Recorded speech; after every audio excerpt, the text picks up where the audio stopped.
ভগবানের শরণাগত হতে হয় ভগবানের ভক্তের মাধ্যমে। সরাসরি ভাবে ভগবানের কাছে যাওয়া খুব কঠিন। তাই জন্য ভগবান এই পন্থাটাকে সরল করে দিয়েছেন। যারা ভগবানের কাছে আছেন, ভগবানের সঙ্গে আছেন, তারা সরাসরি ভাবে ভগবানের শরণাগত হতে পারে। যেমন অর্জুন হয়েছিলেন, অর্জুন ভগবানের সঙ্গে ছিলেন, তাই অর্জুন সরাসরি ভাবে ভগবানের শরণ নিতে পেরেছিলেন। কিন্তু আমরা কি ভগবানের সঙ্গে আছি? না। কে কে মনে করো তোমরা ভগবানের সঙ্গে আছো? কে কে মনে করো তোমরা ভগবান থেকে দূরে আছো? হাত তোলো। এটা বুঝতে পারলে তো আমরা ভগবানের সঙ্গে আছি এখন, না ভগবান থেকে দূরে আছি? আমরা যখন ভগবান থেকে দূরে আছি, তখন কি আমরা ভগবানের কাছে ভগবানের শরণাগত হতে পারবো না? তাই জন্য ভগবান কি করেছেন? তার ভক্তকে পাঠিয়ে দিয়েছেন, আর তার ভক্তদের শরণাগত হওয়ার মাধ্যমে আমরা ভগবানের শরণাগত হতে পারি।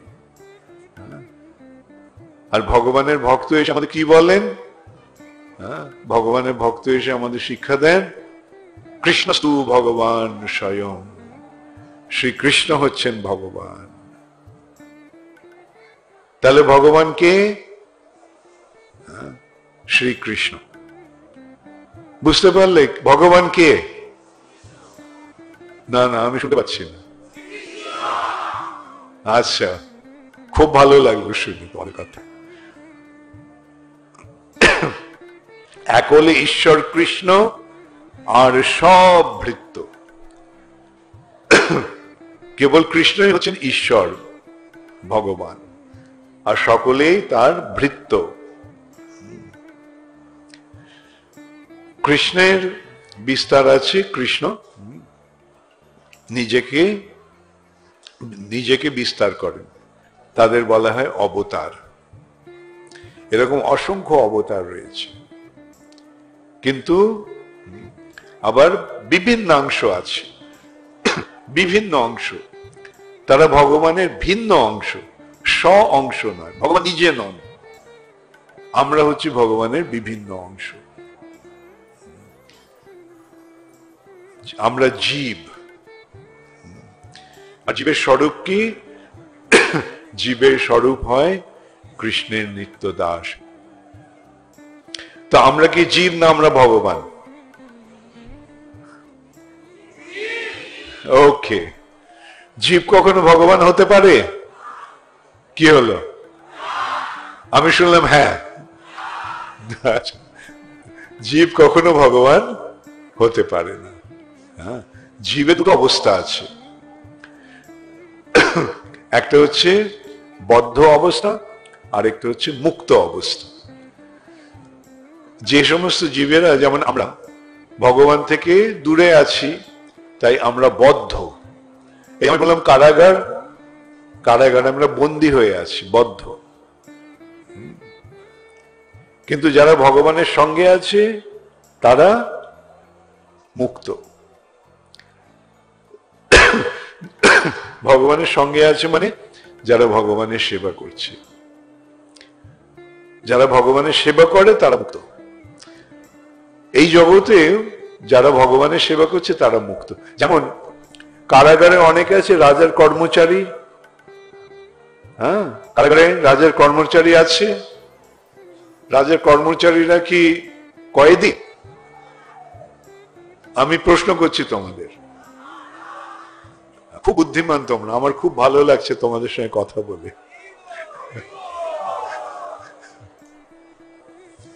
রাজার যারা কর্মচারী তারা কারাগারে থাকলেও তারা কি তারা কি কয়েদি? খুব ভালো। এখন ঠিক তেমনি এই জড় জগৎ একটা কারাগার, আর এখানে যারা রাজার সেবা করছে তারা কি কয়েদি?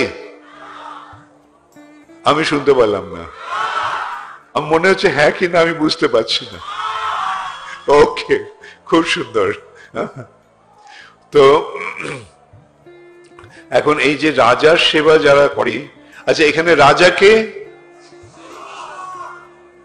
সত্যি তোমরা খুব বুদ্ধিমান, তোমরা সব বুঝে গেছো। তোমাদের সঙ্গে কথা বলে আমার খুব ভালো লাগছে, এই জন্য যে আমি যেটা বলছি তোমরা সেটা সব জেনে গেছো। হ্যাঁ, শিক্ষক যদি ছাত্রদের যখন পড়ায় তখন দেখে যখন ছাত্ররা সব খুব ভালোভাবে সব জেনে গেছে, তখন শিক্ষকের কেমন লাগে? খুব ভালো। ওকে, তাহলে আমি কি এখানে, ধরো আমি তোমাদের শিক্ষক, এটা হ্যাঁ কি না? তোমরা তাহলে ছাত্র ছাত্রী, তাহলে তোমরা সব জেনে গেছো, তাহলে আমার কিরম লাগছে?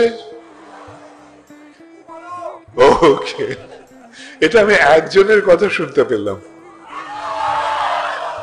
আচ্ছা, তোমরা সকলে, হ্যাঁ, এটা আমাকে খুব আনন্দ দিচ্ছ এইভাবে যে আমি আমার যে সমস্ত কথাগুলি তোমরা সমর্থন করছো। হ্যাঁ, তাহলে রাজা হচ্ছে কৃষ্ণ, আর এখানে তোমরা কে কে কৃষ্ণের সেবায় যুক্ত হয়েছো? বাহ, খুব সুন্দর। হ্যাঁ, তাহলে তোমরা কি বদ্ধ না মুক্ত? তোমরা বলতে পারো তোমরা বদ্ধ, আমি বলবো তোমরা মুক্ত। সেই সময় কৃষ্ণ কি বলছেন? অল্প করি না মানিহ দাস হেন নাম, অল্প ভাগ্যে দাস নাহি করেন ভগবান। এই যে যারা ভগবানের দাস হয়েছে তারা মহাভাগ্যবান, এটা বুঝতে হবে। আবার দেখি তোমরা কে কে ভগবানের দাসত্ব স্বীকার করেছ? খুব ভালো। হ্যাঁ, এখন এই যে আমি কথাগুলো বলছি আমার কথা নয়, কিন্তু এগুলো সব ভগবানের কথা। ভগবান বলছেন যে নমে ভক্তা প্রণশ্যতি, যারা আমার ভক্ত হয়েছে তাদের কখনো বিনাশ হয় না। নহি কল্যাণ কৃত কশ্চিৎ দুর্গতিং তাত গচ্ছতি। যারা ভগবানের শরণাগত হয়েছে, যারা এই কল্যাণকর কার্যটি অবলম্বন করেছে বা সম্পাদন করেছে, তাদের কখনো কোনো দুর্গতি হতে পারে না, ভগবান নিজে প্রতিশ্রুতি দিচ্ছেন। আর চরমে ভগবান কি বলছেন? অহং ত্বাং সর্ব পাপেভ্যো মোক্ষয়িষ্যামি মা শুচঃ। তাই এটাই হচ্ছে ভগবানের শরণাগতির পুরস্কার। ভগবানের শরণাগত হলে আমরা সবাই এই জড়জগতের বন্ধন থেকে মুক্ত হয়ে ভগবানের কাছে ফিরে যেতে পারি। আর এই পন্থাটি এত সরল হলো কি করে? এই পন্থাটি আগে কিন্তু অত্যন্ত কঠিন ছিল, খুব কঠিন ছিল। ধীরে ধীরে অগ্রসর হতে হতো। কর্মকাণ্ড, জ্ঞানকাণ্ড, এগুলো অতিক্রম করে যোগ, যোগের সমাধি,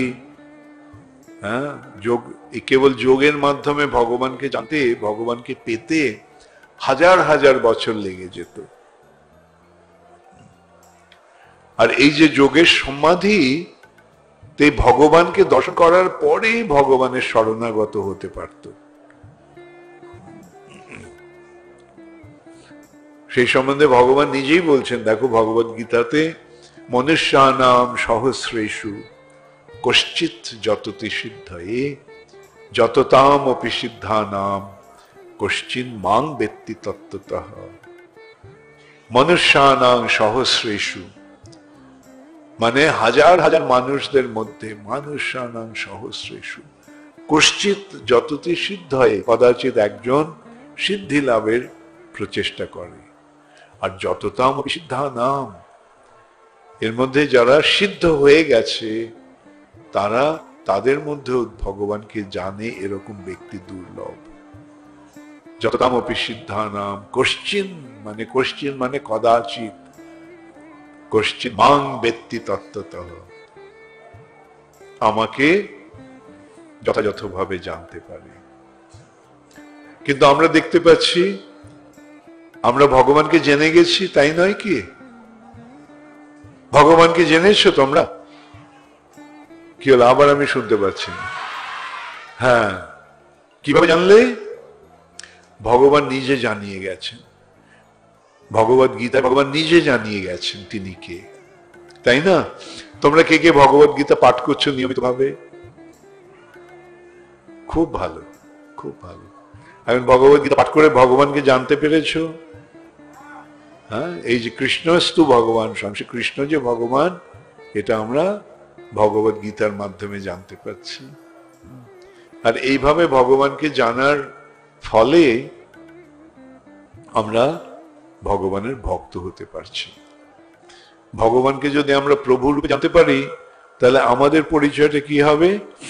আমরা সব ভগবানের দাস দাসী। জীবের স্বরূপ হয় কৃষ্ণের নিত্য দাস।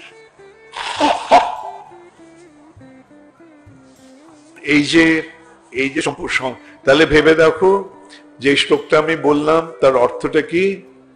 মনুষ্যানাম সহস্রেষু, হাজার হাজার মানুষদের মধ্যে যততামপি সিদ্ধয়ে, সিদ্ধি লাভের চেষ্টা করে। সিদ্ধি লাভ মানে, সিদ্ধি লাভ মানে,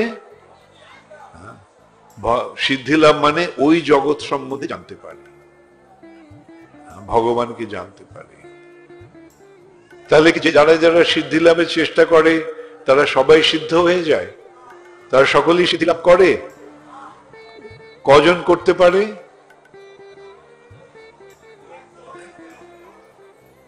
দু একজন। কতজনের মধ্যে? দু একজন মানে কি দুজনের মধ্যে একজন? হ্যাঁ, দু একজন মানে হাজার হাজার মানুষের মধ্যে কেবল একজন, দুজন। আবার ভগবান কি বলছেন? যততামপি সিদ্ধানাম কশ্চিন মাং ব্যক্তি তত্ত্বতঃ। যেমন সিদ্ধ যোগী আছে, সিদ্ধ যোগীরা সবাই ভগবানকে জানতে পেরেছে?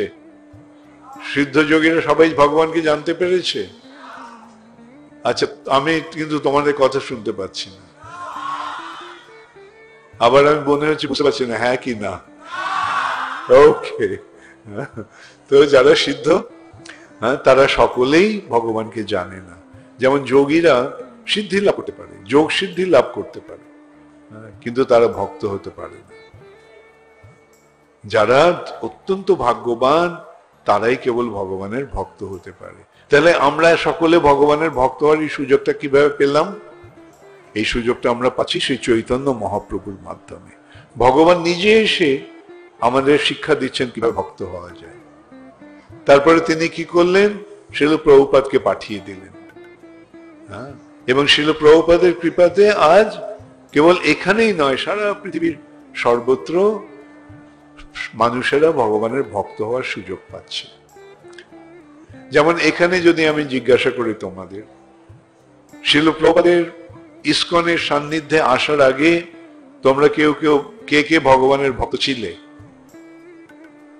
বা একটাও হাত ওঠেনি।